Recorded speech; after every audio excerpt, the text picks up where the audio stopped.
네, 오늘도 함께 예배함이 기쁨입니다. 아멘. 네, 아멘. 오늘 이제 어제부터 살짝 기온이 떨어졌죠.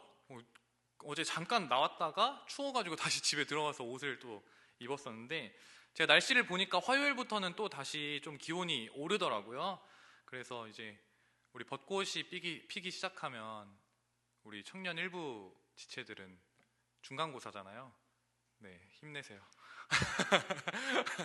네, 모두들 환절기에 몸 관리 잘 하셔가지고 건강하게 봄을 맞이하는 우리 청년부 되기를 축복합니다. 네, 성경 통독을 시작한 지 우리가 벌써 꽉 찬 3개월이 됐습니다. 벌써 이제 사사기까지 왔고 다음 주면은 뭐 룻기, 사무엘상까지 읽게 될 텐데요. 너무 수고 많으셨습니다. 조금 놓치신 분들 있을 텐데 그래도 괜찮습니다. 네. 뭐 조금 놓쳤다고 해서 아예 포기하지 마시고 계속해서 꾸준히 읽는 게 중요하니까요. 지금이라도 함께 말씀 묵상함으로 우리가 주님 앞에 나아가는 청년부 공동체 되기를 간절히 소망합니다. 다들 읽으셨겠지만 사사기는 우리가 앞서 읽었던 모세오경보다는 비교적 쉬운 본문이지 않나요? 도경록 형제만 좀 쉬운 본문인 것 같다고 하셨는데, 아는 내용도 조금 많이 등장하고 흥미로운 이야기들이 제 기준에는 많이 있어서 저는 나름대로 좀 재미있게 묵상하고 있는 중입니다.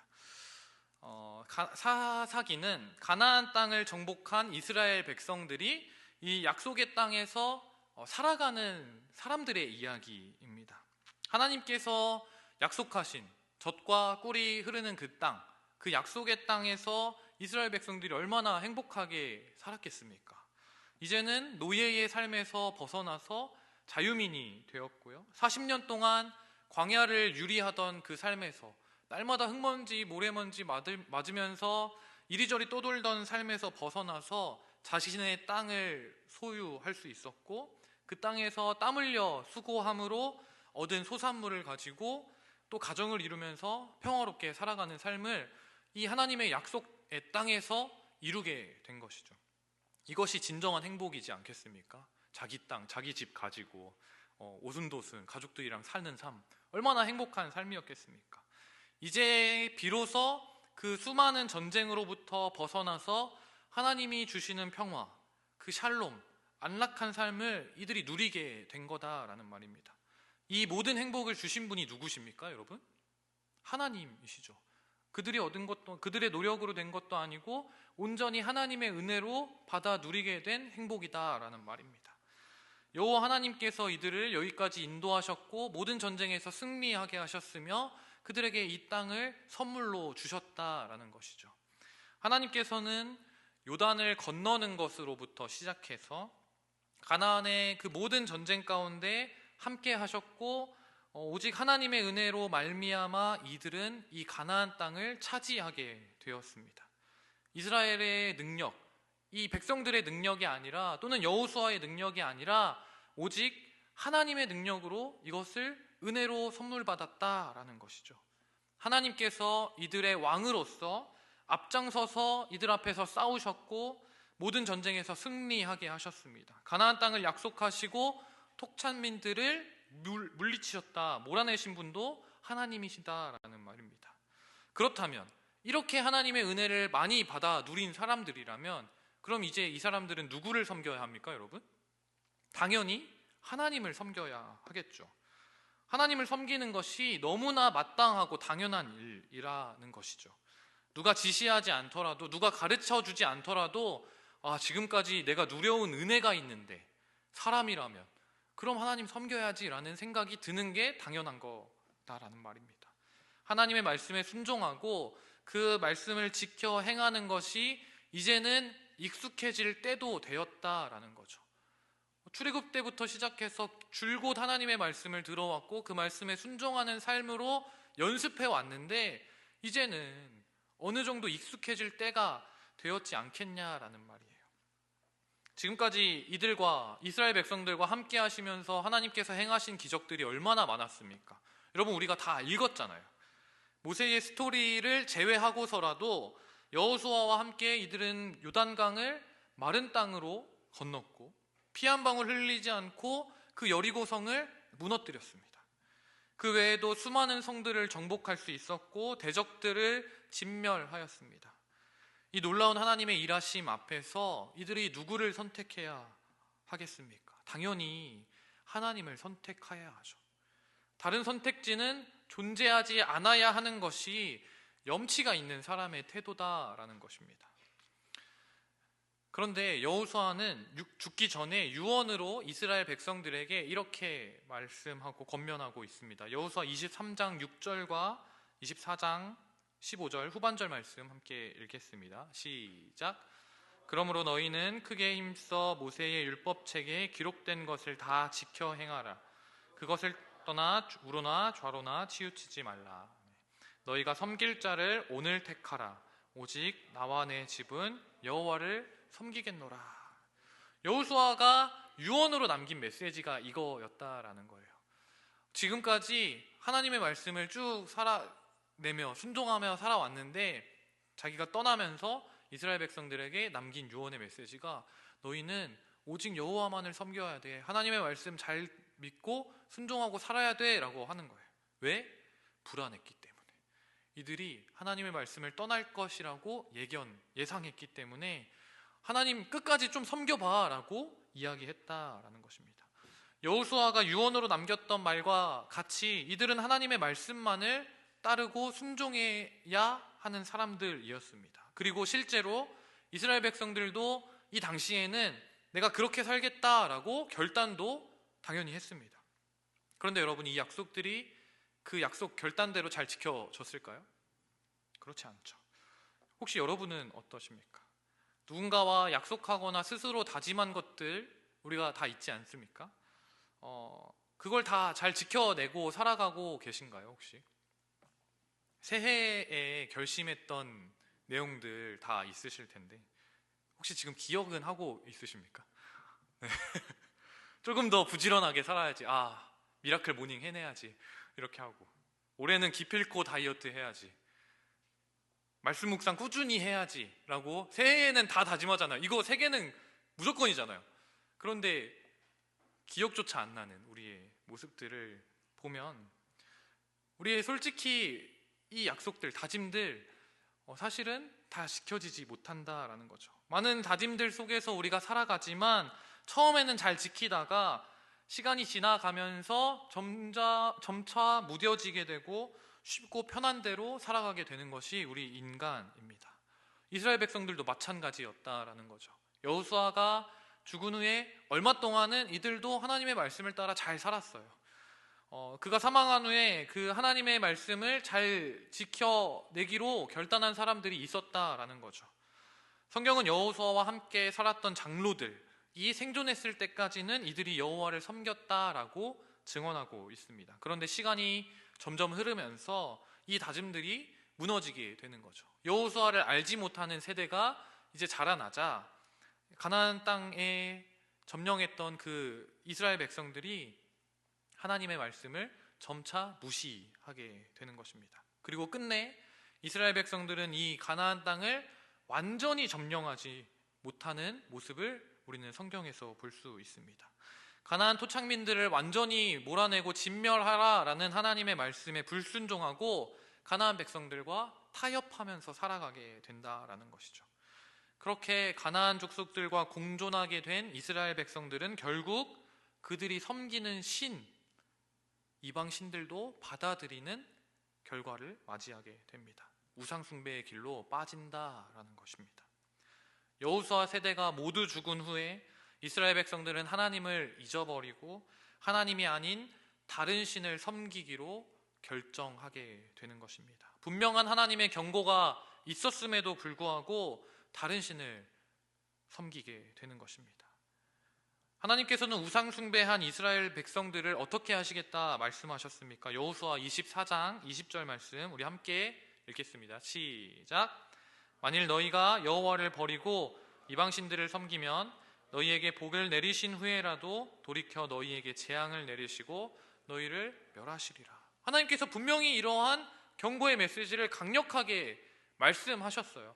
너희가 이방신들을 섬기게 되면 너희에게 주었던 복 다 거두고 너희를 너희에게 재앙을 내리겠다라고 말씀하셨음에도 불구하고 이스라엘 백성들은 그 가나안 땅에 있었던 이방신들을 섬기게 되었다라는 것입니다. 사랑하는 여러분, 하나님의 약속은 영원하고 반드시 성취될 수밖에 없는 변함없는 말씀인 줄 믿습니다.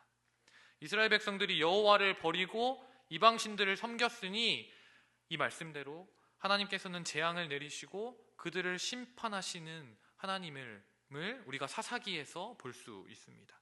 이 내용이 사사기에서 계속 반복되는 것이다 라는 말입니다. 하나님을 잊은 이스라엘 백성들이 범죄하고 하나님께서는 이 범죄에 대해서 심판하시고 그때마다 이스라엘 백성들은 하나님 앞에 부르짖습니다. 하나님, 우리를 구원하여 주시옵소서. 그리고 하나님께서는 다시 이스라엘 백성들을 구원할 사사를 보내십니다. 그리고 다시 구원하시고 구원받은 이스라엘은 또 그 구원의 감격을 잊은 채 범죄하게 됩니다. 또 회개하고 또 하나님께 부르짖고 다시 구원받고, 이 이야기가 사사기에서 계속 반복된다라는 것입니다. 이 사사기에서 많은 사사들이 등장하지만 오늘 우리가 집중해서 살펴볼 사사는 바로 기드온이라는 사사입니다. 이스라엘 백성들이 또 하나님 앞에서 악을 행하자 하나님께서는 그들을 미디안의 손에 넘기시고 7년 동안 미디안에게 수탈당하게 하십니다. 그리고 굴욕적인 지배를 받게 하시는 것입니다. 그 안에서 너무나 힘들고 지친 이스라엘 백성들은 다시 누구를 찾습니까, 여러분? 당연히 다시 하나님을 찾는 것이죠. 염치도 없는데 다시 하나님을 찾고 하나님께서는 그들의 부르짖음을 또 들으십니다. 그리고 사사 기드온을 택하셔서 이스라엘 백성을 구원하시고자 하시는 것입니다. 그런데 우리가 사사들을 쭉 보았을 텐데요, 기드온은 앞서 등장했던 사사들과 조금 다른 모습을 보여줍니다. 그가 하나님의 부르심에 곧바로 순종하고 응답하는 것이 아니라 의심하면서 그 하나님의 부르심을 거절한다라는 거예요. 하나님께서 분명히 내가 너와 함께 하겠다, 너를 통해서 미디안 백성들을 진멸하겠다라고 말씀하셨음에도 불구하고 2번씩이나 이 일을 제기하면서 하나님, 저는 못해요 라고 의심하고 그 하나님의 부르심을 거절한다라는 것이죠. 기드온이 했던 그 거절의 메시지는, 나의 집은 므낫세 중에 극히 약하고 나는 내 아버지 집에서 가장 작은 자입니다. 내가 어떻게 그 일을 할 수 있겠습니까? 라고 하나님께 되물었어요. 어떻게 보면 이 기드온의 답변 참 겸손하고 너무 인간적인 사람이구나 라고 보일 수 있습니다. 그런데 사실 이 말씀은, 이 대답은 하나님의 명령에 대한, 하나님의 사명에 대한 불순종으로 우리가 볼 수 있습니다. 마치 니느웨로 가라고 말씀하셨던, 그 명령하셨던 하나님 앞에서 얼굴을 피했던 요나와 같이 자신의 사명을 거부하고 있는 모습이다라고 볼 수 있다라는 것이죠.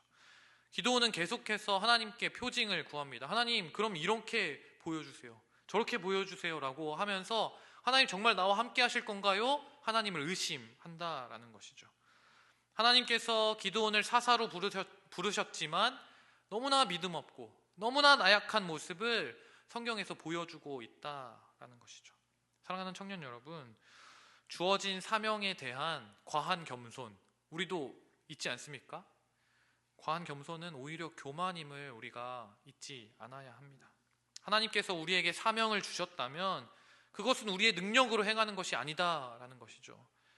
저는 못해요, 제가 어떻게 그거 할 수 있겠어요, 이게 겸손으로 보일 수도 있지만 사실은 내 능력으로 해보겠어요 라는 과한 자만이다라는 말입니다. 우리에게 맡겨주신 사명은 우리의 힘으로, 우리의 능력으로, 우리의 지혜로 행하는 것이 아니라 하나님께서 주신 능력과 하나님의 지혜로 행하는 것임을 우리가 믿으시길 간절히 소망합니다. 내 힘과 내 능력으로 못하는 것이 하나님의 능력으로는 다 가능하다라는 것이죠. 내 힘과 능력을 의지하기 때문에 못한다는 소리가 나온다라는 말입니다. 바라기는 주어진 사명 가운데 믿음으로 순종하는 우리 모든 세움 청년부가 되기를 간절히 소망합니다. 기드온의 믿음 없는 모습은 사사들의 수준이 가면 갈수록 떨어진다라는 것을 의미하고 있습니다. 이 기드온을 넘어서 가면 갈수록 우리가 사사기를 볼 때 사사들의 수준이 계속 떨어져요. 믿음직스럽지 못하다라는 거죠.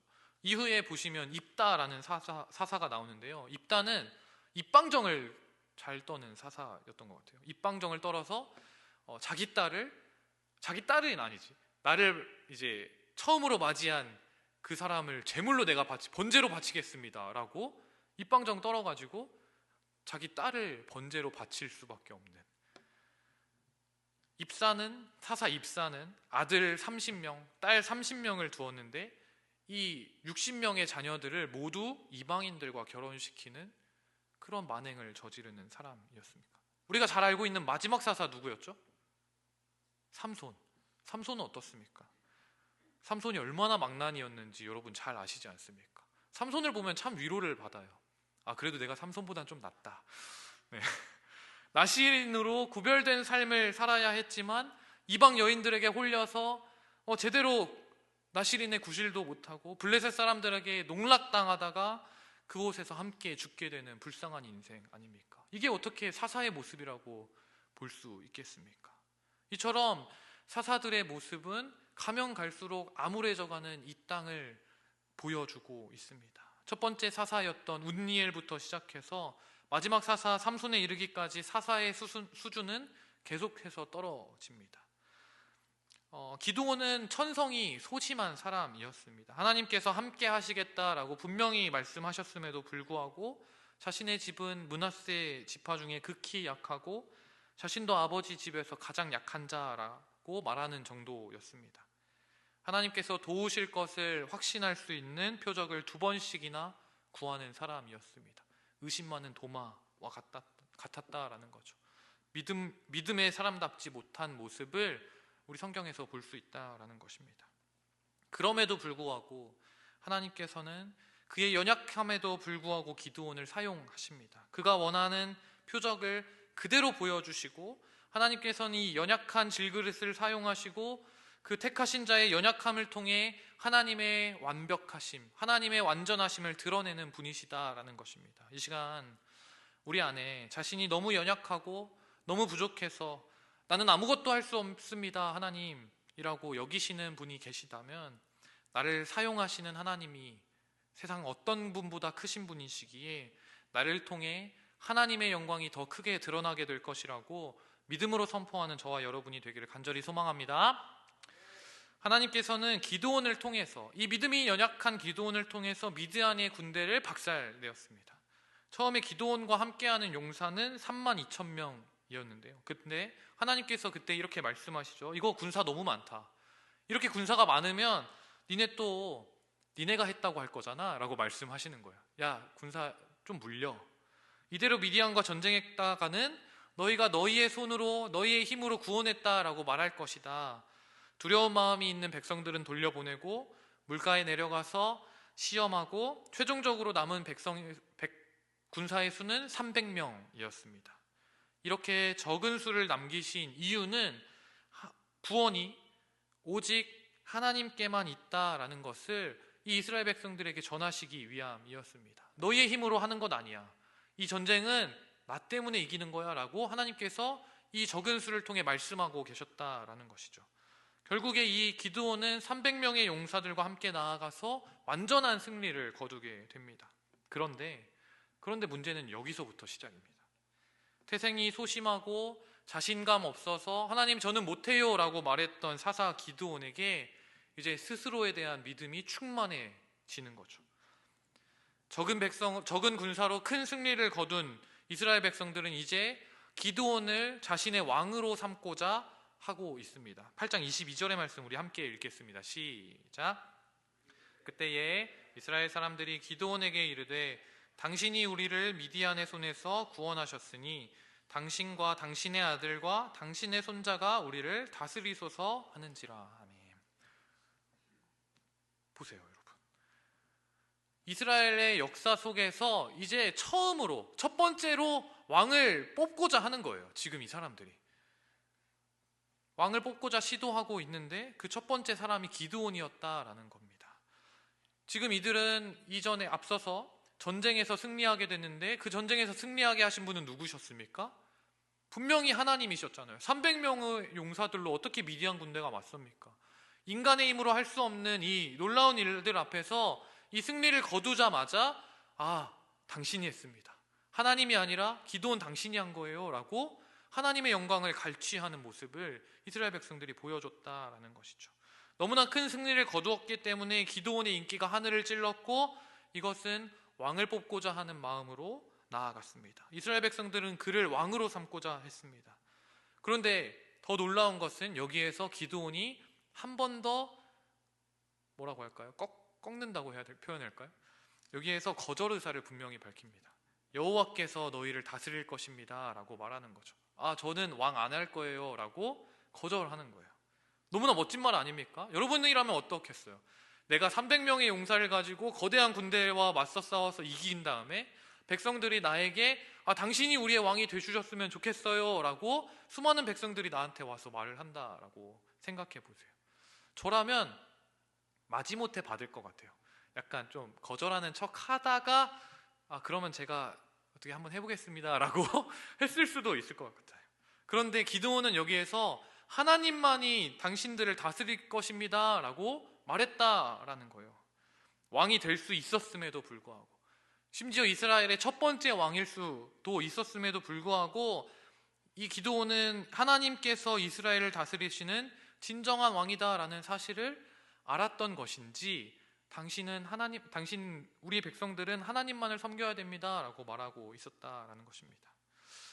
그런데 이 기드온의 말이 진짜 본심에서 나온 말인지는 우리가 그 다음 행적을 통해 알아보아야 합니다. 말로는 누구나 다 하나님의 사람이고 누구나 다 하나님만을 섬기겠다고 말할 수 있습니다. 그러나 진짜 문제는 그 말이 우리의 실제 삶에 드러나냐 한다라는 것이죠. 자신은 이스라엘을 다스리지 않고 하나님께서 그들을 다스릴 것이다 라고 말했던 기드온의 실제 모습은 사실 조금 다릅니다. 그 후 기드온은 마치 자신이 왕이 된 것처럼 행동합니다. 먼저 그는 백성들에게 탈취한 금 귀고리를 요구합니다. 이방 왕들이 행했던 악행을 그대로 재현하고 있는 것입니다. 전쟁에 나가서 싸우고 탈취한 물품들을 빼앗는 거죠. 그리고 그 빼앗은 금으로 에봇을 만들어서 백성들이 이것을 섬기게 합니다. 이방 신을 섬기게 하는, 출애굽기 32장에서 금송아지를 만들었던 것처럼 에봇이라는 금 우상을 만들어서 자신을 높이고 왕이 된 자신의 종교를 만든 것입니다. 결과는 참담합니다. 이스라엘 백성들은 그 에봇을 음란하게 섬기고 기드온은 왕행세를 하면서 우상 숭배를 조장합니다. 기드온의 자녀가 몇 명이라고 합니까? 70명. 여러분, 일반인이 70명의 자녀를 둘 수 있습니까? 이거는 왕이나 할 수 있는 일이잖아요. 말로는 나는 왕이 아닙니다, 나는 왕을 할 수 없어요, 여호와만 당신의 왕입니다 라고 말했지만 실제 삶은 왕보다 더 심한 그런 행동을 일삼았다라는 것이죠. 많은 아내를 통해 70명의 아들들을 낳았고 심지어 그 아들의 이름은 무엇이라고 짓냐면 아비멜렉이라고 짓습니다. 그 이름을 해석하자면 나의 아버지는 왕이시다라는 뜻이에요. 오늘 설교의 제목이 그거거든요. 나의 아버지는 왕이시다. 이거 좋은 말이 아니에요. 기드온은 자신의 아들의 이름을 아비멜렉이라고 지었다라는 거죠. 말로는 나 절대 왕 아닙니다 라고 말해놓고선 자기 아들 이름은 뭐라고 지어요? 우리 아빠 왕이야 라고 지는 거예요. 좀 이상하지 않습니까? 그렇다면 자기는 지금 뭐라는 거예요? 사실 나 왕이야 라고 말하고 있다라는 겁니다. 본인이 왕임을 자신의 아들을 통해 드러내고 있다라는 것이죠. 훗날 기드온이 죽은 후에 이 아비멜렉, 그 자신의 아버지가 왕이었다라고 말했던 그 아비멜렉은 스스로 왕이 되고자 하면서 70명의 형제들을 모조리 살해합니다. 너무나 끔찍한 일 아닙니까? 하나님이 아닌 스스로를 왕으로 삼은 죄의 결과입니다. 사랑하는 청년 여러분, 어떻습니까? 우리도 말로는 하나님만이 우리의 왕이십니다 라고 말하지 않습니까? 실제로는 우리의 삶은 어떻습니까? 하나님만이 정말 우리의 왕이 되십니까? 내가 나의 왕으로, 내가 나의 주인 되어서 살아가는 것이 우리의 진짜 모습 아닙니까? 물론 처음부터 기드온이 그랬던 것은 아닌 것 같아요. 처음에는 겸손하게 하나님의 영광을 바라보는 사람이었을 수 있습니다. 자신의 자금을 알고 하나님의 능력을 구하는 사람이었습니다. 그런데 차츰 하나님의 능력 가운데, 하나님의 은혜 가운데 그 하나님의 은혜를 경험하면서 하나님의 능력을 자신의 능력인 것처럼 착각하고 하나님의 영광을 자신의 영광인 것처럼 착각하면서 살아갔다라는 것이죠. 하나님만 홀로 높임 받으시고 하나님만 영광 받으시는 것이 마땅한데 중간에서 그것을 가로챈 것입니다. 하나님의 일하심과는 무관하게 사사들은 자신의 영광에 취해 있다라는 것입니다. 계속해서 사사들의 이야기는 인간의 실패를 보여주고 있습니다. 사사기의 마지막은 이렇게 말합니다. 그때에 이스라엘의 왕이 없으므로 사람이 각각 자기의 소견에 오른 대로 행하였더라. 각기 자기의 소견에 오른 대로 행하는 삶. 결국 자신이 자신의 삶의 왕이 되어서 주인 되어서 살아가는 삶.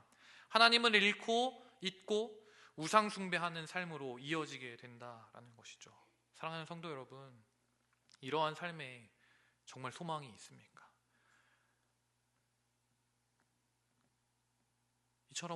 이와 같은 우리의 삶에는 소망이 없다라는 것입니다. 내가 나의 왕 되어서, 내가 나의 주인 되어서 살아가는 삶에는 날마다 타락으로, 날마다 죄 가운데 허우적대며 살아갈 수밖에 없다라는 것을 사사기는 분명히 말하고 있습니다. 그렇다면 우리는 무엇을 바라보고 나아가야 합니까? 끝끝내 사사기가 이야기하고 있는 것은 하나님의 백성에게 진정한 왕이신 하나님의 다스림이 필요하다라는 것입니다. 앞으로 이어질 이스라엘의 역사 가운데 어떠한 왕도 완벽한 왕은 없었습니다. 첫 번째 왕인 사울은 어떻습니까? 처음에는 왕으로서 하나님의 말씀대로 그 이스라엘 백성들을 잘 다스렸지만 이후에는 하나님께서 그를 선택한 것을 후회하실 만큼 범죄하는 사람이 됩니다. 다윗은 어떻습니까? 다윗은 완벽한 왕이었을까요? 그렇지 않습니다. 다윗은 하나님 마음에 합한 자라는 평가를 받기도 했지만 밧세바를 취함으로써 범죄하였고 사람을 죽이는 그러한 사람이 되었습니다. 이후에 모든 왕들도 마찬가지입니다. 세상에 완벽한 왕은 한 명도 없다라는 것이죠. 지금까지 그래왔고 앞으로도 그럴 것입니다. 인간은 모두 연약한 존재이기 때문입니다. 겉으로는 하나님의 말씀대로 살겠다라고 날마다 다짐하고 고백하지만 이것을 그대로 실천하는 것이 매우 어렵고 불가능한 일이기 때문입니다. 우리도 마찬가지입니다. 우리도 내가 나의 삶의 주인 되어서 살아가지 않겠습니다. 주님만이 나의 삶의 주인 되어 살아가 주십시오 라고 고백하고 말할 수 있지만 그것대로 사는 것이 너무나 어렵다라는 것이죠. 그럼에도 불구하고 여전히 우리에게 소망이 있음은 그 불가능한 일을 행하신 분이 우리 가운데 있기 때문입니다. 우리에게 진정한 왕이 있다라는 것이죠. 하나님의 아들 독생자 예수 그리스도께서 이 땅 가운데 오셨습니다. 우리의 진정한 왕으로 이 땅 가운데 오셨다라는 것입니다. 그가 오셔서 우리의 왕이 되어 주셨고 그는 하나님의 말씀에 절대적인 순종으로 우리를 다스리십니다. 그가 어떻게 우리를 다스리십니까? 예수 그리스도께서는 우리를 위하여 십자가에서 자신을 희생하십니다. 그는 그 잔을 내게서 옮겨주십시오라고 기도했지만 끝까지 자신의 주장을 하는 것이 아니라 이것이 오직 아버지의 뜻대로 해주십시오라고 고백하면서 완벽한 순종을 우리 가운데 보여주셨다라는 것이죠. 그리고 그가 우리의 왕 되어 주십니다. 오직 하나님의 다스림만이 진정한 샬롬, 진정한 평안, 진정한 안식을 우리에게 준다라고 성경은 증언하고 있습니다. 사랑하는 성도 여러분, 백성은 완전한 순종으로 하나님의 왕 되심을 인정해야만 합니다. 말로만 하나님만 우리의 왕이십니다 라고 고백하는 것이 아니라 하나님의 말씀에 오직 순종으로 나아가야 한다라는 것입니다. 그 완전한 순종의 증거가 무엇입니까? 예수 그리스도의 십자가입니다. 예수님께서는 왕이신 하나님 앞에서 죽기까지 순종하심으로 그의 왕되심을 선포하셨습니다. 자신도 하나님이셨지만 나도 하나님이셨지만 자신의 하나님 되심을 완전히 버리시고 비우시고 예수 그리스도께서는 아버지의 뜻에, 하나님의 말씀에 완전하게 순종하심으로, 죽기까지 순종하심으로 그의 왕되심을 드러내셨다라는 것입니다. 이것이 무엇을 의미합니까? 우리도 그렇게 나아가야, 살아가야 한다라는 것을 의미하고 있습니다. 우리가 정말로 하나님을 왕으로 모시고자 한다면, 정말로 하나님만이 나의 주인이시고 내 삶의 왕이시다라고 말한다면, 우리의 삶도 예수 그리스도의 삶과 같이 십자가를 지고 하나님 앞에 날마다 죽기까지 순종함으로 나아가야 한다라고 이 성경은 증언하고 있습니다. 사랑하는 청년 여러분, 우리가 정말로 하나님을 우리의 왕으로, 하나님을 정말로 나의 삶의 주인으로 여기고 모시고 살아간다면 우리가 끝까지, 죽기까지 순종함으로 나아가는 우리 세움 청년부가 되기를 간절히 소망합니다. 말씀 가운데 날마다 이 말씀을 묵상하며 주님은 우리 가운데 어떻게 말씀하셨는지, 우리가 어떻게 주님 앞에 순종함으로 나아가야 할지 고민하고, 예수 그리스도의 순종을 날마다 기억하며 하나님의 왕 되심, 주님만이 나의 주인이십니다, 주님만이 나의 왕이십니다 라고 선포하는 모든 우리 세움 청년부들, 청년부 임원들이 되기를 주님의 이름으로 간절히 소망합니다. 우리 함께 찬양하고 나아갔으면 좋겠습니다.